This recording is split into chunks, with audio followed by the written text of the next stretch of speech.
Well, hey friends and neighbors, this is Chuck out at Sheridan Park Farms. Welcome back to the farm. It is a beautiful late winter, I want to say spring so bad, late winter morning here in the mountains of North Carolina.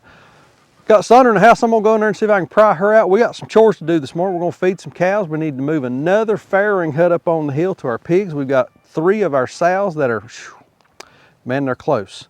We'll check in on the chickens. I don't know what all we're gonna get into today, but hang out with us for a little bit. Let's get some farm chores done and see where the day goes.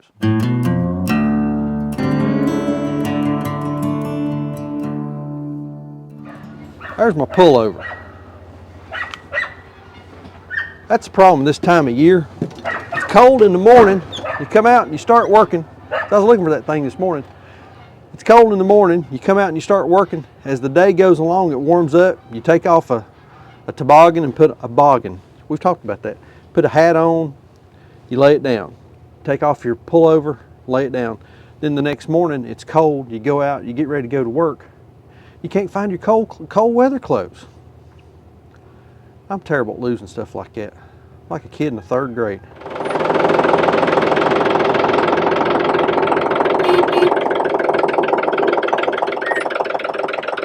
Cut me off. Have a little tractor rage here this morning.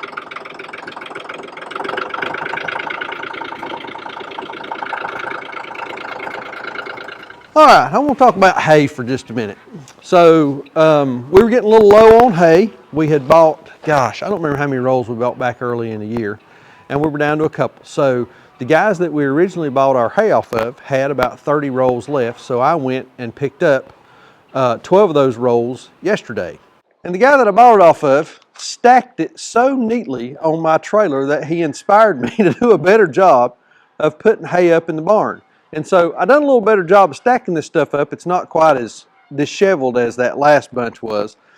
But I done a video a while back on how I thought cutting hay, the title of the video was the biggest farm scam of all or something like that, you must cut hay.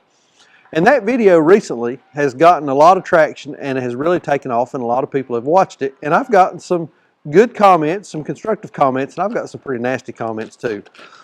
And the point I was making in that video is that just because you own a farm don't mean that you have to cut hay. You don't have to do that. And in some cases, it may be more economical for you to buy hay because you need to use your ground for grazing. You don't want to spend money on the equipment, whatever the case may be. And that's it for us. Number one, I don't want to spend money to buy the equipment to do it. And number two, I don't have the ground.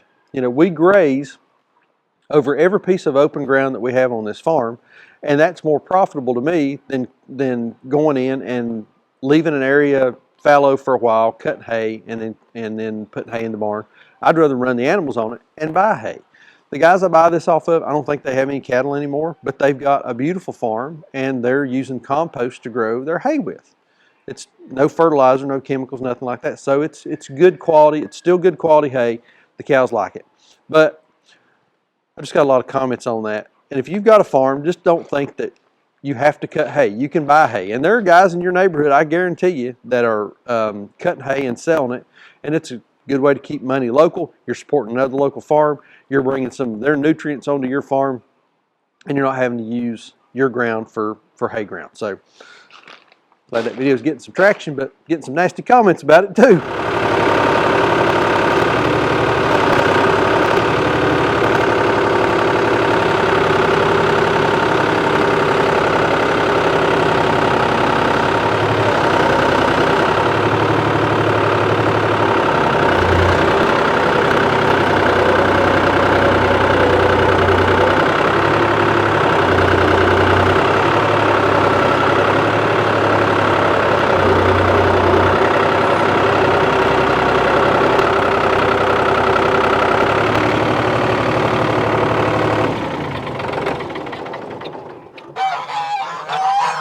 What you doing?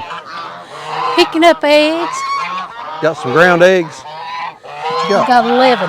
Off the ground? Yeah. That's those new, yeah. New layers. Those are the new layers. We've got to get them up in that coop and get these tractors pulled out and get them used to going in there, don't we? Yeah. Yeah. I found 12 so far. Stupid geese. A couple of them are up under the tractor. I'm not going to get up under there and get them. Little poopy under there, ain't it? So the chickens are doing good. We're moving these guys about once a week. Looks like they're due for a move here anytime. Yeah, it was last Friday, so. So yeah, they're due today then. But doing really well. We got some older birds, some of our new birds, our Dominiques, our Buff Orpingtons, our Aconas, and the new Easter eggers. Everybody's integrated here. What's going on over here? Oh, that's a Black Forest cake. Left Christmas. from Christmas. Where was that hidden at? Up at the freezer in a box Oh man. that everybody forgot about. Oh man, they look like they're going after They it. love it. They're good recyclers, ain't they? Oh, yeah. Yeah. Man, everybody looks good. Look at that big rooster back there. Ain't he That pretty? white one with black tail. He's gorgeous. And these Dominique roosters, I think they're absolutely gorgeous. Yeah, they're pretty. They're pretty still birds. kind of juvenile. They're a little looking. small, yeah. They're coming on. Yep. All right. It's time for them to start laying. Look at him. It is time. Yeah, it is time for him to start laying. He's time. an older rooster. I was talking about that Dominique right there. Oh, okay. Yeah. Yeah. It is time for them to start laying, the new ones especially. And everybody else is picking up. We've been kind of lax on eggs here lately, ain't we?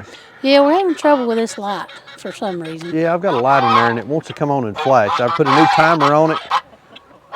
That's a mouthy bunch of geese. I hate them geese.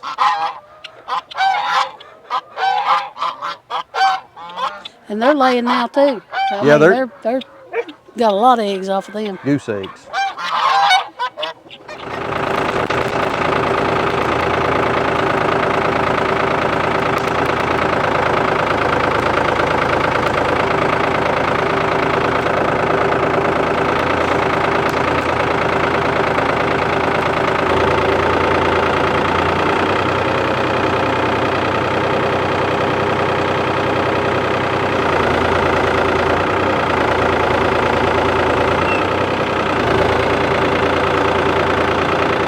That little bull calf, he's something now. I saw him out here bouncing around. Well, he's giving Maggie a hard time. He's mooing at her, I wasn't. telling her to get out of here. I think, look at it here.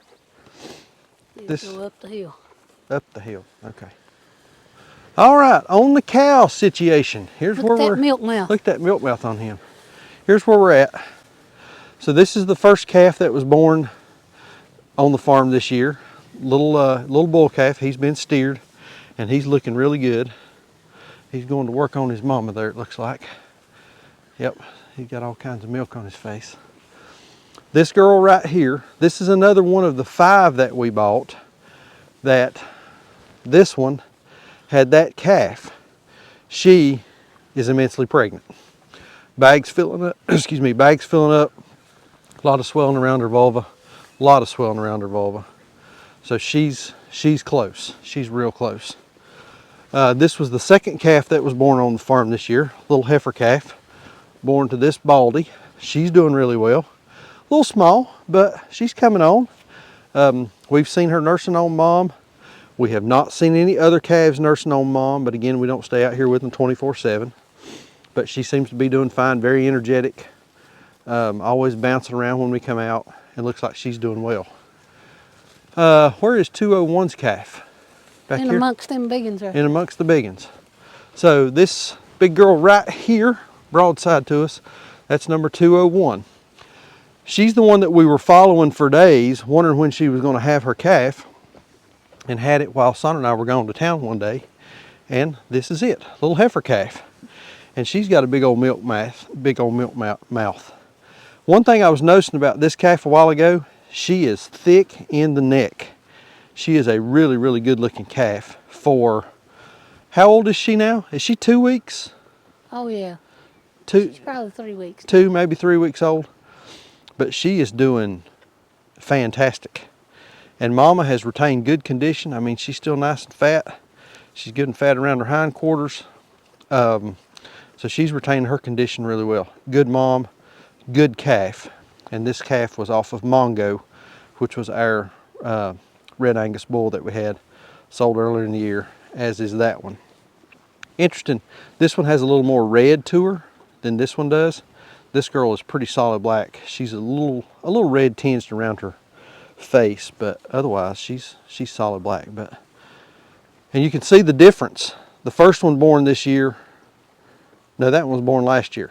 That was born late last year versus the first one that was born this year. So they're these calves are doing good, ain't they, Sandra? Yeah, boy. Really pleased with them.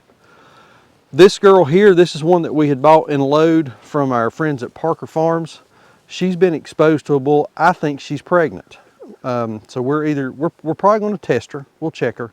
If not, we'll at least keep her till June, and we'll know by June whether or not she's going to have a calf or not. I think that's everybody, ain't it, Sandra? Yeah. All the potentials? We think that's all the potentials that are pregnant. We're not 100% sure, but I think we may do some testing. But for right now, kind of is what it is. So Everybody's here. everybody's here. You got 21? 21 head right now. Altogether, 21. We'd said this on another video. This group of cows has probably been the most pleasurable group of animals that we've ever had. There's no crazies in here. Everybody stays in the fence. Easy to manage. They come to you whenever you come out with hay. They've just been a pleasure to work with. They're nice, quiet, gentle, easy working cows. If we had something in here that was crazy, we'd get it on the train out here, because if you've got something like that, you don't want it on your farm. It's going to get you hurt, get you killed, going to injure somebody on your farm, going to tear up some property, going to get to a neighbor's or something. You got crazies, make them somebody else's problem. Write their number down, put them on the truck, get them out. Right, I understand you've got a shout out you need to do to somebody. Yes, I do. This is to Pat in Auburn, Washington. Auburn, Washington. Yes. That is not anywhere close to us. I don't think so. I believe it's like, The other side. yeah. The other side of the world. Yeah, but anyway, I went to the post office the other day to pick up a Amazon order, because we keep Amazon in business, you know. But there were 2 packages there, and I was only expecting one. So I got it home, and there was a letter attached to this. And what is that? This is a Fire King Jadeite Jane Ray platter. Now, why would somebody send you a piece of Jadeite? Well, I've talked about it a couple of times. This is my hobby. You know, this is my thing. Yeah. And Chuck says it's one of the girly things that he likes about me, because there's not many girly things about me. There's not very many girly things about you. But this is one of them.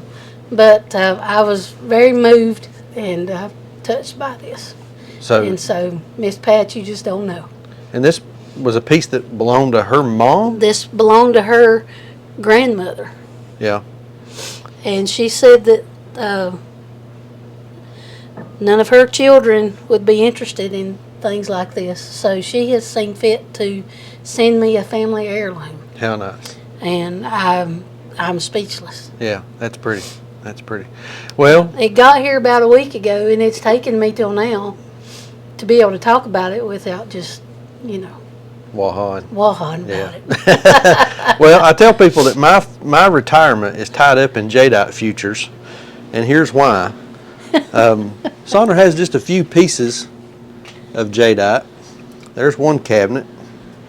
Here's another cabinet. Let's see, you got more over here. Here's another cabinet. You know, I don't have enough cabinets to put all this stuff in. And we use this every day. I mean, yeah, this is our everyday china also. Yeah, our everyday china. So we like the old stuff, and it is very pretty. But thank you to Miss Pat. That's a nice piece. I'm just blown away by it. It means a lot. Somebody send you a family heirloom. It means a ton. Yep. And just know that I will take care of it, and it'll probably go in one of my display cabinets, not in the everyday use stuff. I think I'm going to have to buy another cabinet. Oh, yeah. Yeah. This is not even half of what I have. Yeah, there's more in the building in boxes that we just don't have room for. But it's beautiful. All right. Thank you, Miss Pat. All right, we got another one of our farrowing huts. Now, on previous videos, we've got 2 more of these that we took up on the hill to our pregnant sows. Remember, there's 4 of them up there. So this one was sitting out behind the barn and didn't have any tin on it. And I think we broke it up pretty bad when we were moving, when we moved up here, didn't we? So just learning to use that tractor and run the fork plumb through it. Yeah, I made a mess. So Luckily, we took a couple of the 2x4s that I had cut on the sawmill the other day, so that thing has now officially paid for itself. We're in the clear. 2x4s.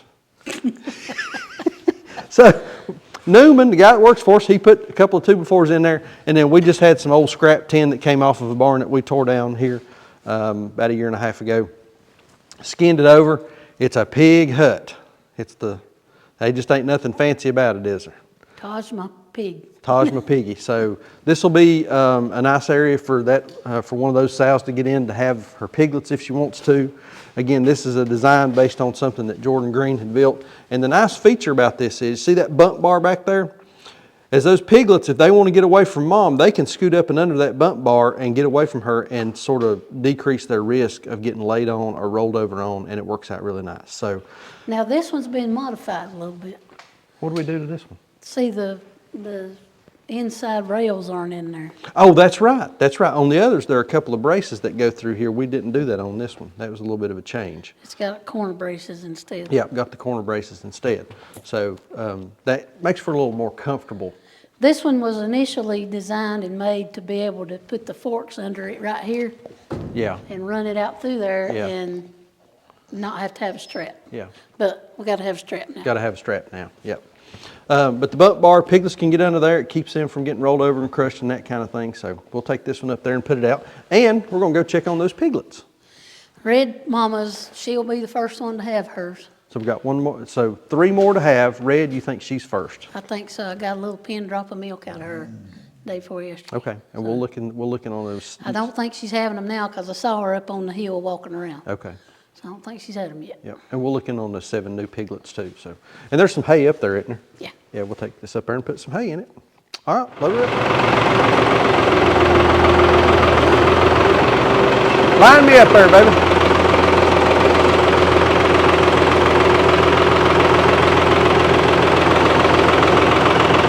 There you go.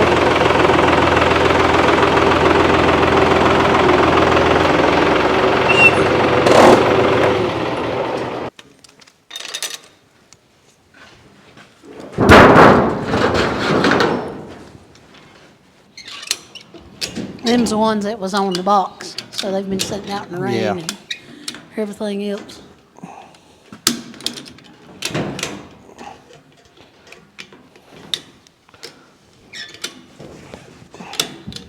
That tight enough? Yeah. We want to give them a little more than a half a bag. Yeah. Okay. Since we've got so much piglet action, soon to be piglet action.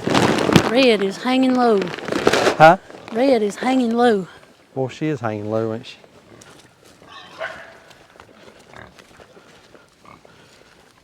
There you go. Here they come. There you go, Mom.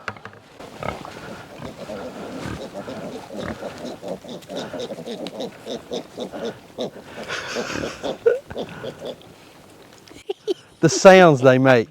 That is so funny. Oh, man.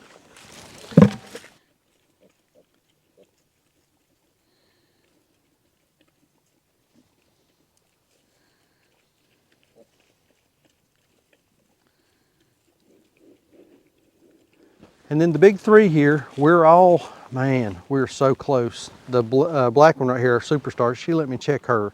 No milk on her yet. The red one, she's hanging low. I mean, she's hanging way low.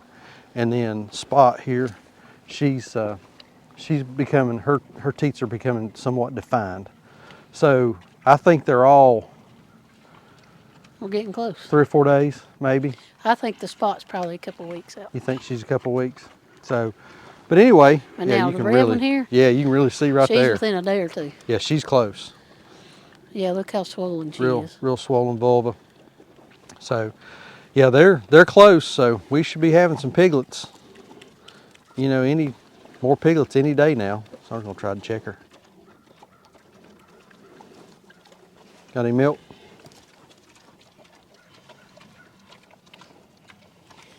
Teeny tiny bit. Little drop, yeah.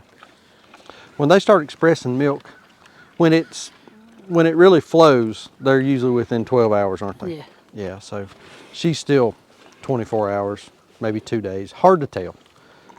She'll have them when she's ready, won't she? That's right. Not a And moment not a before. minute before. Yep, and not a minute later. Fussy. All right, I'm gonna put this hut in. Y'all have seen that, so we're not gonna film that, but I'm gonna drop this hut over there, and that'll give us 3 huts back here in the back for farrowing. Yep. So I have a good spot to do it in. All right, I am gonna talk about the farrowing huts real quick. If this were May, June, July, August, September, October, warmer months here in the mountains of North Carolina, we would probably not put these out. We would give these girls a roll of hay and allow them to use that as nesting material.